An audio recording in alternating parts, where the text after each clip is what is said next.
Elie Manet in 2000 said, no one man, but many people contributed to it. The Steelpan was created in the 1930s.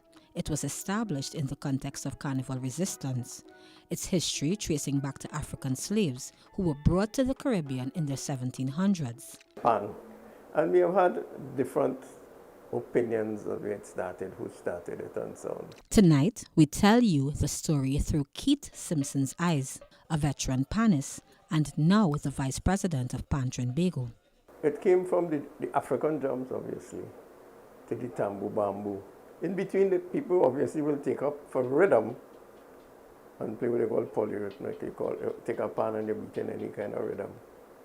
Or biscuit drum and you hit it, and then you push it back out and you hit it, and it will get some kind of tone. Simpson said the first steel pan was called convex, but it didn't give much rhythm.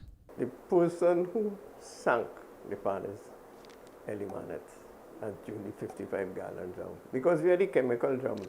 So by chance, by burning the drums, burning the chemical out of the drums, they realized they could get a better tone. However, he explained that during that time, it was not easy for panmen. The police was them. The newspaper only give negative things. And even the steel bands around Christmas time playing Joy to the World and Angel We Have Heard on High in Calypso. And people wrote the newspaper criticizing how they could take holy music and play in a Calypso temple. Simpson recalled in 1939 the Alexander Ragtime Band was the first to parade the streets. And yes, it was named after the 1938 musical. Then from 1939 to 1945, during World War II, Carnival was cancelled. But after the war, it was back to the party. When everybody came out after and we could say maybe 1945-46 is when we had melodic pan really on the road. In 1946, Winston Spree Simon played 4 tunes on a 14-note tenor pan for the governor, Sir Bede Clifford. Simpson said in the 1950s there was the emergence of many big bands, some that still exist today.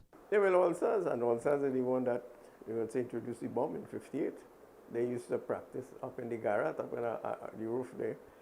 No one heard the tune because they practiced with their fingers and with a pencil. It was also the decade when Anthony Williams of the Pan Am North Stars Put Wheels on Pan also made the stands. The 1950s was also when pan music was first recorded on the road. It was in 1963 that the first panorama was held. The winning prize was $1,000. They were Whitco Desperados. Before that, they were Coca-Cola, I think, Desperados. And the first band to go Panama with what we call a low boy, kind of tractor pulling it, and the pans on it. And they won Panama. Simpson said government then helped bands with funding. He said he was part of a band called Ambassadors, and that was when he met Dr. Eric Williams. Somebody come on and say, Keith, the doc out there. I said, what doc you talking about? He said, the doc, Eric. He said, I am Dr. Eric Williams. I said, I know that very well, sir. Look at this list. Tell me any company you want to sponsor a band. I said, well, sir, I am working SLs. When we reached in front of the stage, we had Victoria Square. We just knocked the side of the pan. Pan bands participated again in 1980. He said this was the decade when many new arrangers emerged on the pan scene. It was also the decade of panorama hat-tricks, as Renegades and Jit Samaru won from 1995 to 1997. And then Clive Bradley also had a hat-trick, but with 2 different bands. And in Tobago, Cats and Jammers won 3 medium band panorama titles. He said, from then to now, pan music has seen a lot of improvement. From the steel pan being featured on Google Doodle to recognition from the United Nations. Simpson said he wished these pioneers could see how far the musical instrument has come. It's what they once fought for, ended up in jail over, and some even died for. I'll be so grateful to them and let them know that from what they have done, they have taken the instrument to where it is. Carissa Lee, CNC3 News.